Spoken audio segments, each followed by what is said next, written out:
Municipal engineering కార్మికుల జీతాలను GO number 36 ప్రకారం తక్షణమే పెంచాలని గుంటూరు జిల్లా municipal employees and workers union జిల్లా కార్యదర్శి ముత్యాలరావు ఇంజనీరింగ్ విభాగం కమిటీ జిల్లా కన్వీనర్ పి శ్రీనివాసరావు డిమాండ్ చేశారు. అవుట్ సోర్సింగ్ కార్మికులందరికీ రాష్ట్ర ప్రభుత్వం అమలు చేసే సంక్షేమ పథకాలు వర్తింపచేయాలని విజ్ఞప్తి చేశారు. గుంటూరు జిల్లా municipal employees and workers union ఆధ్వర్యంలో గుంటూరు కార్పొరేషన్ కార్యాలయం వద్ద బుధవారం ధర్నా కార్యక్రమం జరిగింది.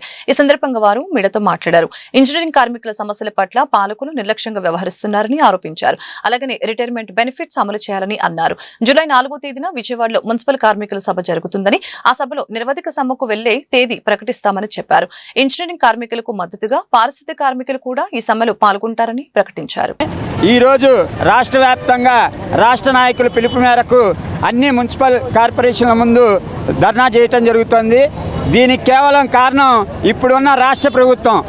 గత ప్రభుత్వం మున్సిపల్ ఇంజనీరింగ్ కార్మికుల్ని పట్టించుకోకుండా గాలికి వదిలేసింది. అదే ప్రయత్నం ఇప్పుడు ఈ రాష్ట్ర ప్రభుత్వం కూడా చేస్తోంది. మేము గొంతెమ్మ కోరికలేం కోరట్లేదు. జీవో నెంబర్ 36 ప్రకారం ఇంజనీరింగ్ కార్మికులకు జీతాలు పెంచమని అడుగుతున్నాం. రిటైర్మెంట్ బెనిఫిట్లు అడుగుతున్నాం. ఈరోజు మున్సిపల్ కార్మికుల్ని 60 సంవత్సరాలు వచ్చాయని చెప్పి వాళ్ళకి రూపాయి ఇవ్వకుండా వాళ్ళని రిటైర్మెంట్ చేస్తున్నారు. వాళ్ళకి రిటైర్మెంట్ బెనిఫిట్లు 75,000 రూపాయలు. అట్లానే అధికారులు చెప్పిన విధంగా సంవత్సరం దాటితే 2,000 ఇస్తా అన్నారు. ఇవ్వమంటున్నాం. కొంతమంది 60 సంవత్సరాలు అని చెప్పి రిటైర్మెంట్ చేసామన్నా వాళ్ళకి 60 సంవత్సరాలు రాకుండా రిటైర్మెంట్ చేసిన వాళ్ళు ఉన్నారు. వాళ్ళ పరిస్థితి అగమ్య గోచరం. అలానే వాళ్ళ కుటుంబంలో ఉద్యోగాలు ఇవ్వాలని తదితర సమస్యల మీద మేము చేయబోతున్నాం. ఈ నెల 4వ తారీఖు విజయవాడలో మా రాష్ట్ర నాయకుల మీటింగ్ జరుగుతుంది.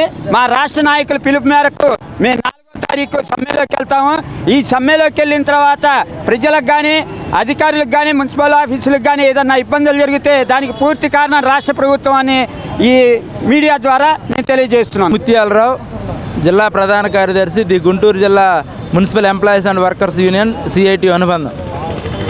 గత రాష్ట్ర ప్రభుత్వం మున్సిపల్ ఇంజనీరింగ్ కార్మికులకి జీతాలు పెంచకుండా కేవలం పారిశుద్ధ్య కార్మికులకి హెల్త్ అలవెన్స్ పేరుతోనూ ఆ తర్వాత జీతాలు పెంపుదల చేయడంతో ఇద్దరిని విభజించు పాలించనే పద్ధతుల్లో ఇంజనీరింగ్ కార్మికులకు జీతాలు పెంచకుండా అన్యాయం చేసింది.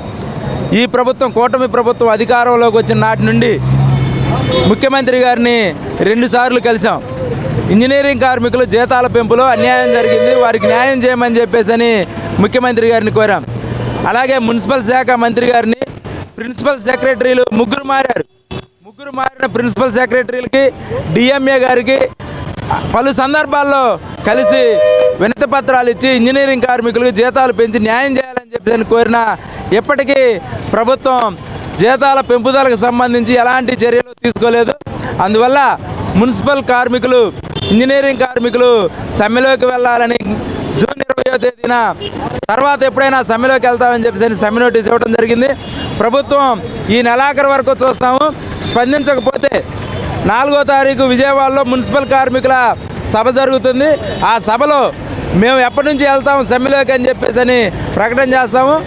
ఆ ప్రకటన తర్వాత మొత్తం మున్సిపల్ కార్మికులు, ఇంజనీరింగ్ కార్మికులతో పాటు వారికి మద్దతుగా పారిశుద్ధ్య కార్మికులు కూడా ఆందోళనలో పాల్గొంటారు. ఆ తర్వాత జరిగే పరిణామాలకి రాష్ట్ర ప్రభుత్వమే బాధ్యత వహించవలసి ఉంటుందని చెప్పేసి హెచ్చరిస్తాం.